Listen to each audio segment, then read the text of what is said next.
देखो कार्तिक, मुझे तुम्हारे अलावा किसी और पर भरोसा नहीं है। मेरे बाद मेरी बेटी नैना इस दुनिया में अकेली रह जाएगी। कार्तिक मेरे दोस्त, मुझे कुछ समझ में नहीं आ रहा है कि मेरी बात मेरी बेटी का क्या होगा। तुम मेरे सबसे अच्छे मित्र हो, तुम्हारे ऊपर ही मैं भरोसा कर सकता हूँ। ऐसा मत बोल मेरे दोस्त, तुझे कुछ नहीं होने देंगे हम। हाँ पापा, आपको कुछ नहीं होगा। नैना मुझे माफ कर देना बेटा। तुम्हारी माँ ने जाने से पहले मुझसे वचन लिया था कि उसके जाने के बाद मैं तुम्हारा अच्छे से ख्याल रखूंगा, लेकिन अब मेरे पास भी समय नहीं है बेटा। कार्तिक मेरे मित्र, तुम्हें तो अच्छे से पता है कि मेरे पास अब कुछ भी नहीं बचा है। मेरी बेटी के पास तो अब रहने को छत भी नहीं बचेगा, क्योंकि मकान तो हमने पहले ही गिरवी रख दिया था। मेरे दोस्त तू परेशान मत हो, मैं तुझसे वादा करता हूँ मैं नैना की जिंदगी ऐसे ही बर्बाद नहीं होने दूंगा। मुझसे जितना बन पड़ेगा मैं उतना करूंगा नैना बिटिया के लिए। मैं पूरी कोशिश करूंगा कि मैं नैना की जिंदगी संवार सकूं, उसे कभी भी माता पिता की कमी महसूस न होने दूं। मेरे दोस्त, मेरा वादा रहा तुमसे। विक्रम जी ये सारी बातें अपने परम मित्र कार्तिक जी से कर ही रहे थे कि उन्होंने अपनी आंख मूंद कर इस दुनिया को अलविदा कह दिया।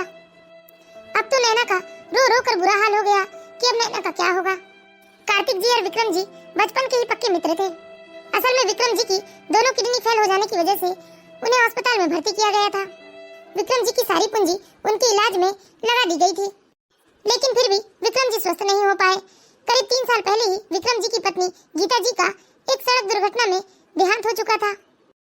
विक्रम जी और गीता जी की इकलौती बेटी थी नैना। माता पिता के गुजर जाने के बाद अब तो बेचारी नैना बिल्कुल अकेली हो गई थी। नैना के पास बस एकमात्र सहारा थे उनके पिताजी के परम मित्र कार्तिक जी। विक्रम जी के देहांत हो जाने के बाद कार्तिक जी नैना को अपने घर लेकर जाते हैं। नैना, बहुत दुख होता है मुझे तुम्हारे लिए। हाँ बेटा, भगवान किसी के साथ ऐसा ना करे। देखो बेटी नैना, ईश्वर की इच्छा के आगे कभी किसी की नहीं चलती। अब जो हो गया सो हो गया, लेकिन मैं चाहता हूँ कि तुम अपनी पढ़ाई पर ध्यान दो, क्योंकि मैंने तुम्हारे पिता से आखिरी वक्त में वादा किया है कि मैं तुम्हारी जिंदगी बर्बाद नहीं होने दूंगा। तुम्हें कोई आर्थिक दिक्कत नहीं होगी बेटा, बस तुम अपनी पढ़ाई जारी रखो। बेटा काव्या, नैना को अपने कमरे में लेकर जाओ। ओके पापा। चलो नैना, कुछ खा लो तुम। बहुत बुरा हुआ जी इस बच्ची के साथ, बहुत दुख होता है इसके लिए मुझे। हाँ रुक्मणी। सुनिए जी, जहाँ तक आर्थिक सहायता की बात है वहाँ तक तो ठीक है, लेकिन नैना रहेगी कहाँ? रुक्मणी, पहले तो मैंने सोचा कि नैना अब हमारे साथ हमारे ही घर में रहेगी, लेकिन फिर मैंने बाद में सोचा कि ऐसे किसी और की बेटी को अपने घर में रखना समाज में कई तरह के सवालों का कारण बनेगा। हाँ जी, मैं तो कहती हूँ आप नैना को ना किसी गर्ल्स हॉस्टल में डाल दीजिए। हाँ रुक्मणी, मैं भी यही सोच रहा हूँ। इस तरह कार्तिक जी ने नैना को गर्ल्स हॉस्टल भेज दिया। नैना 3-4 महीने तक तो गर्ल्स हॉस्टल में जैसे तैसे एडजस्ट करती है, लेकिन नैना को धीरे धीरे पता चलता है कि गर्ल्स हॉस्टल का माहौल तो बिल्कुल भी ठीक नहीं है।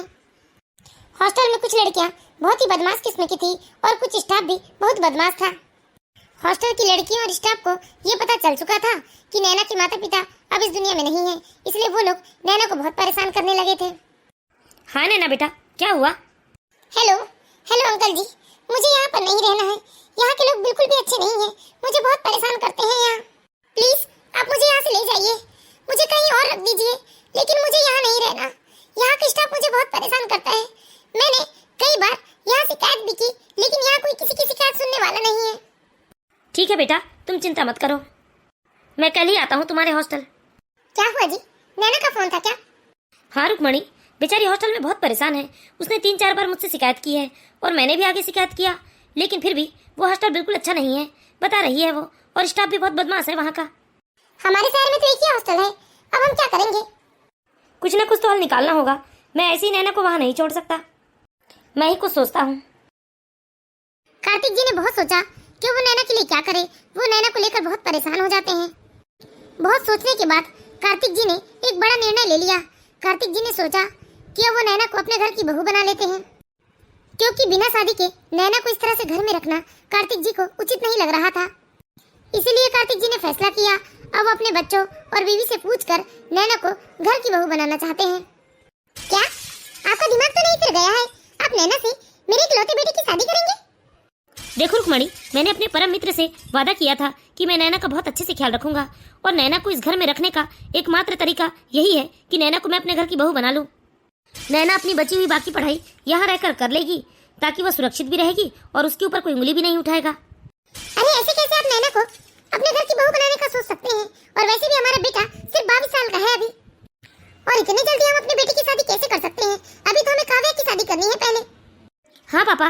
मुझे अभी शादी नहीं करनी है और नैना से तो बिल्कुल भी नहीं करनी है। आप मेरी जिंदगी का इतना बड़ा फैसला ऐसे कैसे अचानक ले सकते हैं? पापा, वैसे भी अभी तक तो मैंने शादी के बारे में सोचा भी नहीं है। हाँ पापा, आप ऐसे कैसे भाई की शादी अचानक से कर सकते हैं, वो भी नैना से? वैसे भी पापा, अभी भाई की कोई उम्र नहीं हुई है, मात्र 22 साल के हैं भाई। अरे बेटा, तो नैना भी तो 19 साल की है ना? पापा, नैना की अभी कोई खास उम्र नहीं हुई है। आप बताइए, क्या आप मेरी शादी 19 साल में कर सकते हैं? देखो बेटा काव्या, तुम बोल तो बिल्कुल सही रही हो, लेकिन तुम्हारे और नैना की स्थिति में जमीन आसमान का फर्क है।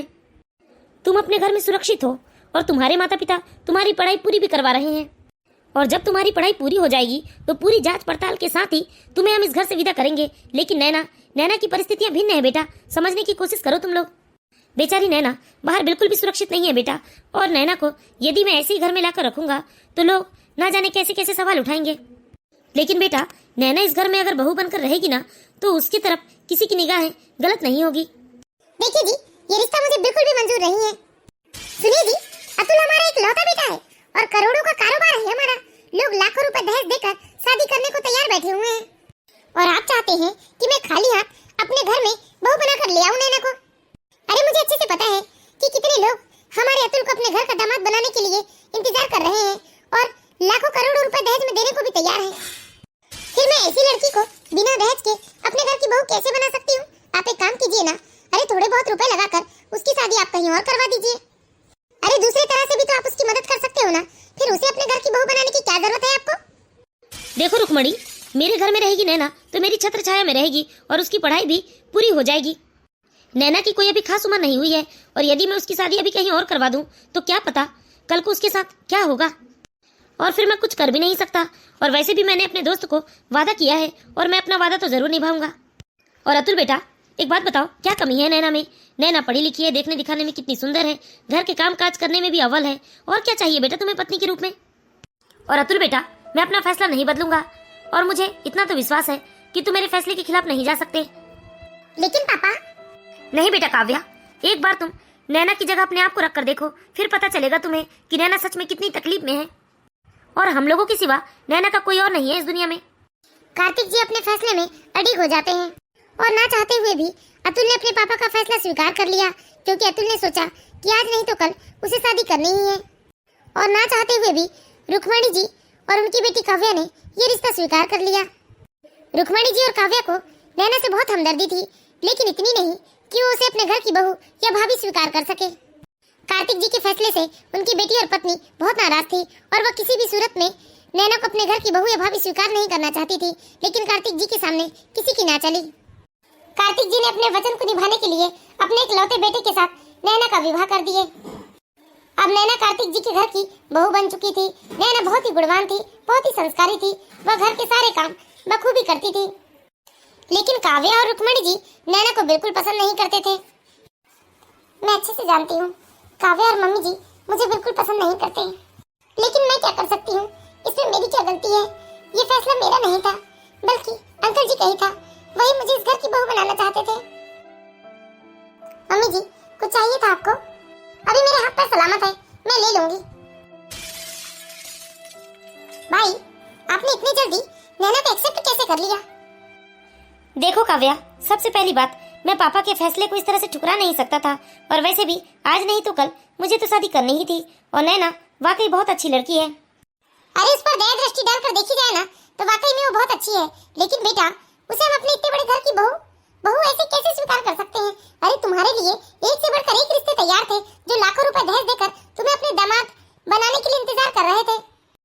आप लोग चलकर खाना खा लीजिए, खाना लगा दिया है मैंने। तुम चलो नैना, हम लोग आते हैं। चलिए माँ, चलकर खाना खा लीजिए। चलो तुम लोग को नहीं खाना है क्या खाना? हाँ खाना है ना, भूखे थोड़ी ना रहेंगे, हमारा सब कुछ, और क्या हम ही भूखे रहें? कार्तिक जी के इस तरह से लिए अचानक फैसले से उनकी बेटी काव्या और पत्नी रुक्मणी बिल्कुल भी खुश नहीं थी। रुक्मणी जी और उनकी बेटी काव्या का बर्ताव बिल्कुल भी ठीक नहीं था नैना के प्रति, और कार्तिक जी ये सब देख रहे थे, लेकिन वो बस यही सोचते थे कि आज नहीं तो कल सब कुछ ठीक हो जाएगा, समय इस दरार को भर देगा, यही सोचकर वो चुप रहा करते थे। कार्तिक जी की पत्नी और बेटी तो नैना को पूरी तरह से अपना ही नहीं पा रहे थे, लेकिन कार्तिक जी को इस बात की संतुष्टि थी कि उनके बेटे ने नैना को पूरी तरह से अपना लिया है। और अतुल भी नैना के साथ बहुत ही तमीज से पेश आता था। कम से कम पति को अपने पत्नी के सम्मान की चिंता थी। कार्तिक जी को पूरा भरोसा था कि समय के साथ उनकी पत्नी रुक्मणी और बेटी काव्या सुधर जाएंगी। नैना वाकई में बहुत ही गुणवान और संस्कारी लड़की थी, इसीलिए कार्तिक जी को लगता था कि एक न एक दिन नैना अपने व्यवहार से अपनी सास और ननद का दिल जीत लेगी।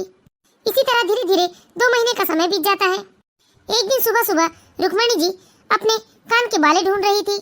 न जाने कहाँ गिर गया मेरा झुमका, मिल क्यों नहीं रहा है। अरे कब से ढूंढ रही हूँ मैं, बाहर से तो कोई आता भी नहीं, फिर झुमका ऐसे कैसे गायब हो गया होगा। वैसे भी तिजोरी की चाबी तो मैं अपने कमर में खोज कर घूमती हूँ। रुक्मणी, क्या खोज रही हो? देखिए ना जी, मेरे सोने के बाले नहीं मिल रहे हैं। मैंने यही कमरे में तो रखा था, कहाँ चला गया समझ में नहीं आ रहा है। अरे घर में ही कहीं होगा, वैसे भी बाहर से कौन आता है। और चाबी तो पूरे टाइम तुम्हारे कमर में बंधी रहती है ना, फिर ऐसे कैसे तुम्हारे बाल गायब हो सकते हैं? हाँ जी, वही तो समझ में नहीं आ रहा है मुझे। अच्छा परेशान मत हो, मिल जाएगा, कहीं नहीं जाएगा। आज नहीं मिलेगा तो कल मिल जाएगा, ठीक है? इस तरह कार्तिक जी ने अपनी पत्नी को शांत करवा दिया। अब ये बात आई गई हो जाती है। इसी तरह धीरे धीरे 15 दिन का समय बीत जाता है। सुनो रुक्मणी, ये 2 लाख रुपए हैं, इसे तुम तिजोरी में संभाल कर रख दो। कल मैं जब ऑफिस जाऊंगा तब तुम मुझे ये रुपए दे देना। ठीक है जी, लाइए दे दीजिए। नैना, तुम्हें कौन कौन सी बुक चाहिए थी? हाँ जी, चाहिए तो थी, लेकिन आपको वक्त ही नहीं मिलता तो हम लोग मार्केट नहीं जा पा रहे हैं। अरे मार्केट जाने की क्या जरूरत है, ऑनलाइन बुलवा लो। मैं आज ही तुम्हारे अकाउंट में रुपए डाल देता हूँ, जिससे तुम ऑनलाइन पेमेंट कर पाओगी। अरे नहीं अतुल जी, मुझे रुपयों की जरूरत नहीं है, आप मत डलवाइए मेरे अकाउंट में। ये क्या है नैना, थोड़े बहुत तो रुपए समय बेसमय के लिए तुम्हें अपने पास सेव रखनी चाहिए। नहीं जी, मुझे रुपयों की जरूरत क्यों पड़ेगी, ये घर ही तो मेरा संसार है। यहाँ तो मेरी सारी जरूरतें घर में ही पूरी हो जाती है, तो कुछ अलग से रुपयों की मुझे क्या जरूरत है। ये क्या तरीका है रुक्मणी? अरे कल ही तो मैंने तुम्हें रुपए दिए थे। अरे बाप रे, क्या हो गया? पापा जी इतने जोर जोर से क्यों चिल्ला रहे हैं मम्मी जी पर? मैं अभी देख कर आती हूँ। हाँ कोई तो बात है, पापा इस तरह से कभी मम्मी के ऊपर गुस्सा नहीं करते। अरे मैं क्या करूँ, मैं कह रही हूँ ना आपको, मैंने रुपए तिजोरी में ही रखे थे। अरे तिजोरी की चाबी तो 24 घंटे तुम्हारे कमर में बंधी रहती है, फिर अचानक से रुपए कहाँ गायब हो गए? आज तक हमारे घर में चोरी नहीं हुई है, लेकिन अब क्या हो गया जिस तरह से बार बार चोरी पे चोरी होते जा रही है घर में? हाँ हाँ, आप ही सोचिए, अब क्यों चोरी हो रही है हमारे घर में? जबकि काम वालों की सिवा तो बाहर का कोई व्यक्ति आता जाता है नहीं। और बेचारे काम वालों को मैं इतने सालों से जानती हूँ, बहुत ईमानदार लोग हैं ये लोग कभी भी ऐसा नहीं कर सकते। नैना के आने के पहले तक तो इस घर में कभी कोई चोरियां नहीं हुआ करती थी, लेकिन नैना के आ जाने के बाद अचानक से घर में चोरियां होना चालू हो गई। यह बात कार्तिक जी को थोड़ी ठीक नहीं लगती। जबकि कार्तिक जी के घर में जो भी काम वाले थे वो सालों से लगे हुए थे और कभी वो लोग इस तरह से हरकत नहीं करते थे। बस नैना इस घर में एक ऐसी सदस्य थी जो नहीं आई हुई थी, और नैना के आने के बाद से ही चोरियां होना शुरू हो गई थी। सच में ये तो बहुत ही चिंता का विषय था। कार्तिक जी के मन में भी यही आया कि जब से नैना इस घर में आई है तब से ही चोरियां हो रही है। लेकिन अब घर में किसी की हिम्मत नहीं थी कि कोई नैना से कह सके कि उसके आने के बाद से चोरियां शुरू हुई है। और अतुल के सामने तो कोई बिल्कुल नहीं कह सकता था, क्योंकि सच में अतुल नैना की बहुत इज्जत करता था। इज्जत के साथ साथ रहते रहते अब सच में अतुल को नैना से प्यार हो गया था। क्या हुआ पापा जी? नैना बेटा, कल मैंने तुम्हारी मम्मी जी को 2 लाख रुपए दिए थे, जो तुम्हारी मम्मी जी ने तिजोरी में रखी थी, लेकिन तिजोरी से रुपए कहाँ गायब हो गए? पापा पापा क्या हुआ काव्या? पापा, आपने जो मेरे बर्थडे में मुझे डायमंड रिंग दी थी, वो रिंग मेरे कमरे से न जाने कहाँ गायब हो गई। क्या ये क्या बोल रही हो काव्या तुम? हाँ मम्मी। लेकिन ऐसे कैसे घर से चीजें गायब हो सकती है? इससे पहले तो कभी गायब ना हुई। भैया जानबूझकर इतने अंधे मत बनिए। जब से नैना भाभी इस घर में आई है तब से ही चोरियां हो रही हैं। हो ना हो नैना भाभी ने ही चोरी की होगी। काव्या, ये क्या बोल रही है तू? अरे नैना को चोरी करने की क्या जरूरत है? वैसे भी नैना इस घर की इकलौती बहू है, सब कुछ तो बाद में नैना का ही होना है। लेकिन बेटा, ये बहुत ही गौर करने का विषय है कि ऐसी कैसी चीजें गायब हो सकती है। ये तो बस सच है कि नैना जब से इस घर में आई है तब से ही घर से चीजें गायब हो रही है। मैं ये नहीं कह रहा हूँ कि ये चीजें नैना गायब कर रही है। लेकिन मैं तो कह रही हूँ, हो ना हो चोरी इसी ने की है। नहीं मम्मी जी, मैं आपके हाथ पैर जोड़ती हूँ, इतना घटिया इल्जाम मत लगाइए मेरे ऊपर। मैंने चोरी नहीं की है, मैंने चोरी नहीं की है। मानती हूँ मैं गरीब हूँ, मेरे माँ बाप मेरे पास नहीं है, लेकिन मैं इतनी घटिया हरकत नहीं कर सकती। चुप रहिए भाभी, अब ज्यादा शरीफ बनकर नौटंकी मत कीजिए। साफ साफ बताइए, कहाँ रखे आपने चोरी के रुपए और डायमंड रिंग? पापा अभी भी वक्त है, इस चोर को आप घर से बाहर निकाल दीजिए, वरना धीरे धीरे ये तो हमारा सारा धन ही साफ कर देगी। नहीं पापा जी, सच में मैंने चोरी नहीं की है, मेरे विश्वास कीजिए। लेकिन बेटा सच में ये बहुत गंभीर विषय है कि अचानक से चीजें गायब कैसे होने लगी। इससे पहले तो हमारे घर कभी कोई चीजें गायब नहीं होती थी। लगता है पापा जी आपको मुझ पर अब भरोसा ना रहा। ठीक है, यदि ऐसी बात है तो आप लोगों को धक्का मार के निकालने की कोई जरूरत नहीं है। मैं अपनी मर्जी से ही ये घर को छोड़कर चली जाती हूँ, क्योंकि इतने बड़े इल्जाम के साथ तो मैं यहाँ नहीं रह सकती। नहीं नैना, मुझे तुम पर पूरा भरोसा है, तुम्हें कहीं जाने की कोई जरूरत नहीं है। भैया जाने दीजिए, आप इतने अंधे क्यों बन रहे हो? आपको साफ साफ दिखाई नहीं दे रहा है क्या? चोरी भाभी ने ही की है, और जब अपनी गलती सामने आ गई तो उनके पास सफाई देने के लिए कुछ नहीं बचा, इसलिए वो घर छोड़कर जाना चाहती हैं। तू पागल हो गई है क्या काव्या? ये क्या उल्टी सीधी बातें कर रही है? अरे तेरी भाभी को चोरी करने की कोई जरूरत नहीं है। पापा आपको तो मेरी बात पर भरोसा है ना? देखिए मेरी बात मानिए, अभी ज्यादा समय नहीं हुआ है। आप नैना भाभी को ना घर से निकाल दीजिए, वरना कल को ऐसा ना हो कि पुलिस बुलाकर आपको उन्हें घर से निकलवाना पड़े। काव्या अपने पापा को यकीन दिलाने की पुरजोर प्रयास करने लगती है, लेकिन नैना को ये इल्जाम बर्दाश्त नहीं होता और वो तो घर छोड़कर जाने का फैसला कर लेती है। नैना तुम कहीं मत जाओ। नैना नहीं जी, मुझे माफ कीजिएगा, आप लोगों ने मेरे ऊपर बहुत एहसान किया है, लेकिन अब मैं इतने बड़े इल्जाम के साथ इस घर में नहीं रह पाऊंगी। नैना घर छोड़कर जा ही रही थी, तभी अचानक काव्या की सहेली और उसके पापा काव्या के घर आते हैं। देखिए कार्तिक जी, मैं जानता हूँ कि आप बड़े लोग हैं, लेकिन क्या आपके घर में रुपए पैसे रखने की जगह नहीं है? क्या मतलब? मैं कुछ समझा नहीं भाई साहब। सॉरी काव्या, तुमने जो डायमंड रिंग और रुपए दिए थे वो सब पापा ने देख लिए। क्या? ये लो संभालो अपनी अमानत। और सुनो काव्या बेटा, इतने रुपए पैसे तुम मेरी बेटी के हाथ में मत देना, हम गरीब लोग हैं, अगर रुपए पैसे इधर के उधर हो गए तो लेने की देने पड़ जाएंगे। काव्या मैंने कभी नहीं सोचा था कि तुम इतनी घटिया हरकत कर सकती हो। आई एम सॉरी पापा, एक्चुअली बात ये है कि मैं नैना भाभी को भाभी के रूप में एक्सेप्ट ही नहीं कर पा रही थी, इसलिए मैं चाहती थी कि किसी भी तरह नैना भाभी इस घर से चली जाए ताकि अतुल भैया की शादी हम किसी अच्छी लड़की से करवा पाए। देखो काव्या, मानती हूँ मैं तुम्हारी पसंद नहीं हो सकती, लेकिन मैंने जबरदस्ती तो अतुल जी से शादी नहीं की ना। हाँ काव्या, काश तुमने एक बार भी नैना की स्थिति को समझने की कोशिश की होती। अरे मैं तो परिस्थितिवश मजबूर होकर नैना को अपने घर की बहू बनाना चाहता था। देखिए पापा, आपने मेरी शादी नैना के साथ मजबूरी में जरूर करवाई थी, लेकिन मैं सच कहता हूँ कि मैं नैना के साथ बहुत खुश हूँ। मैं तो अपने आप को बहुत ही खुशनसीब मानता हूँ जो इतनी सुलझी हुई संस्कारी लड़की के साथ मेरी शादी हुई है। मैं बहुत खुश हूँ पापा नैना के साथ। काव्या, तुम्हारी इस बचकानी हरकत की वजह से आज तुम्हारे भाई का घर उजड़ जाता। हाँ बेटा काव्या, मानती हूँ कि नैना को हम एक्सेप्ट नहीं कर पा रहे हैं, लेकिन ये तो सरासर गलत है। तुम्हें इस तरह से नैना के ऊपर चोरी का इल्जाम नहीं लगाना था। नैना बेटा, कहीं ना कहीं इसमें मेरी भी गलती है। मैंने ही हमेशा काव्या के सामने ये बात कही कि मैं तुम्हें बिल्कुल पसंद नहीं करती, और शायद यही बात काव्या के अंदर घर कर गई। सच में नैना बेटा, तुम कितनी अच्छी हो, तुमने पूरे दिल से हम लोगों की सेवा की। अरे हमारी हर जरूरत की चीज हमारे हाथ में ला कर दी। सच में मुझे बहुत अफसोस होता है कि मैंने तुम्हारे साथ इतना बुरा व्यवहार क्यों किया, क्योंकि सच में रुपए पैसों का क्या है, वो तो आज नहीं कल खत्म हो जाएगा, लेकिन तुम जैसी संस्कारी और सुलझी हुई बहू तो मैं ढूंढने भी निकलूंगी तो मुझे नहीं मिलेगी। मैं बहुत ही किस्मत वाली हूँ जो तुम मेरी बहू बनी हो। आई एम सॉरी भाभी। आज काव्या की साजिश का भांडा फूटने के बाद रुक्मणी जी और काव्या को अपनी गलती का एहसास हो जाता है और वो लोग नैना से माफी मांग लेते हैं। नैना भी उन लोगों को माफ कर देती है और अब तो पूरा परिवार खुशी खुशी एक साथ रहने लगता है। तो मैं आशा करती हूँ दोस्तों, आप लोगों को हमारी कहानी जरूर पसंद आई होगी। यदि कहानी अच्छी लगी हो तो प्लीज इस वीडियो को लाइक कीजिए और इसी तरह की मोरल स्टोरीज देखते रहने के लिए हमारे चैनल सास बहू की दुनिया को सब्सक्राइब करें।